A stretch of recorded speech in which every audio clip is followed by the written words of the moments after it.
যে শিক্ষক তোমাকে বলে না যে আশফুল নিয়ে গান বাজনা গাও, তালিবালি দাও, সম্মান হবে মৃত ব্যক্তির, ও মারা গেলে তোমরা সবাই ঢোল তবলা নিয়ে পৌঁছে যাও, প্রথম দিন থেকে সম্মান করো তাকে। বুঝি 50 বছর অপেক্ষা করার পর তুমি গান বাজনা বাজাও সম্মান করবা, ফ্রম দ্য ডে ওয়ান প্রথম থেকে করো তাকে সম্মান। আউযু বিল্লাহি মিনাশ শাইতানির রাজিম। হাট্টি ম্যাটিম টিম শিখেছে তো বহুত আগে, এগুলো শিখবা কবে থেকে বলো? হাট্টি ম্যাটিম টিম শিখো তো। আমি চিন্তা করি মাঝে মধ্যে হাট্টি ম্যাটিম টিম এটা কি জানি, আল্লাহ জানে।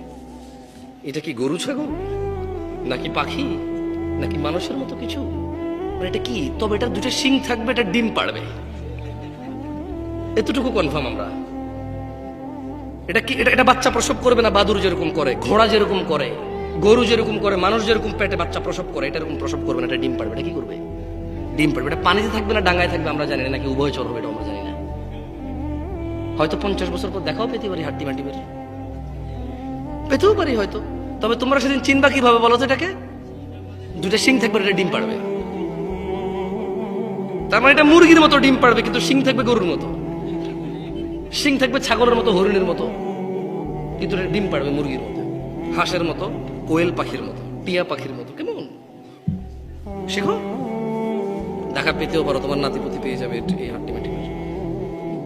কেন আসছো এই মাহফিলে আমি জানি না, আমাকে কেন ডাকছো তো দূর থেকে বললাম আমি জানি না। গত বছর এখানে মাহফিল হয়েছে, আগের বছর হয়েছে। এই চেয়ারম্যান সাহেব উনি প্রতিদিন কোনো না কোনো প্রোগ্রামে যেতে হয়, রাইট? দাওয়াত পায়, সম্মান পায়, আলহামদুলিল্লাহ যায়। কিন্তু কি লাভ এই তোমরা প্রতি বছর মাহফিল করে? আরে তোমার বাপের টাকা হলে জীবনে তো ফুল লাগাই না, মানুষ থেকে নাও তো ফুল লাগাও, বছর একবার করো। তোমার বাপের টাকা দিয়ে একবার দেখি এরকম জাকজমক করো না, করো না জাকজমক। এরপরে বুঝতাম, এরপরে খুঁজতা লাভ কি আমার? আপন ভাইয়ের ছেলে ইয়েতিম, তারে মাদ্রাসায় পড়ায় না, বলে যে হ্যাঁ তেরে পড়াই আমার লাভ কি?